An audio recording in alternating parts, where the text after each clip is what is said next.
Isa kang tunay na bayani, mahal naming Pangulo. Salamat sa tunay na pagbabago.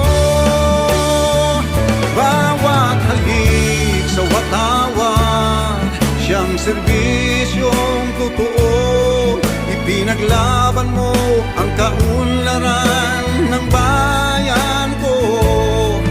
Isa kang tunay na bayani, mahal naming Pangulo. Salamat sa tunay na pagbabago. Isa kang